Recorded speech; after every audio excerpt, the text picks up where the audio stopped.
ಭಾಳ ರೈತರಿಗೆ ಒಂದು ಹಾನಿನೂ ಆಗ್ಯದ. ಅದ್ರ ವಿಷಯ ಭಾಳ ದುಃಖ ಆಯ್ತದ. ಅದಕ್ಕೆ ಭೂಮಿಯ ಇಲ್ಲಿ ನೀರಿನ ಅಂಶ ಇದ್ದಂತ ಕಡಿಮೆ ಆಗಿತ್ತು.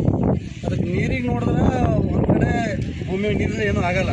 ಬಟ್ ಈ ವರ್ಷ ಮಳೆ ಭಾಳಷ್ಟು ಹೆಚ್ಚಾಗಿದ್ದರಿಂದ ಈ ಮಾಂಜನ ನದಿ ನೋಡೋಕೆ ಒಂದು ಭಾಳಷ್ಟು ಉಲ್ಲಾಸದಿಂದ ಎಲ್ಲೆಲ್ಲ ಕಡೆಯಿಂದ ಜನ ಬರ್ತಾ ಇದ್ದಾರೆ.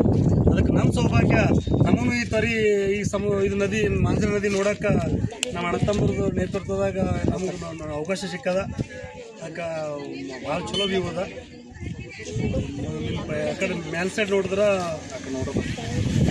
ಈ ಕಡೆ ಪೂರ ರೈತರ ಭೂಮಿಯಲ್ಲಿ ಪೂರ ಮುಳುಗೋಗ್ಯಾವ.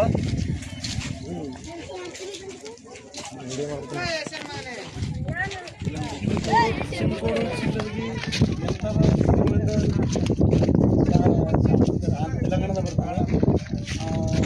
ಶ್ರೀಮಂತ, ಶಾಪುರ, ಈ ಕಡೆ ಜಾಂಪಾಡು, ಇನ್ನೆಷ್ಟು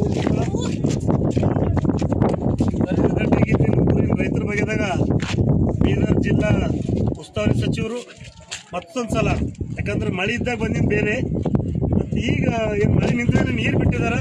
ಅದಕ್ಕೆ ರೈತರಿಗೆ ಈಗ ಸದ್ಯಕ್ಕಾದ್ರೆ ಭಾಳಷ್ಟು ಒಂದು ಭಾಳ ನುಕ್ಸಾನ ಆಗ್ಯದ ಈ ನೀರಿನ ಬಗೆದಾಗ.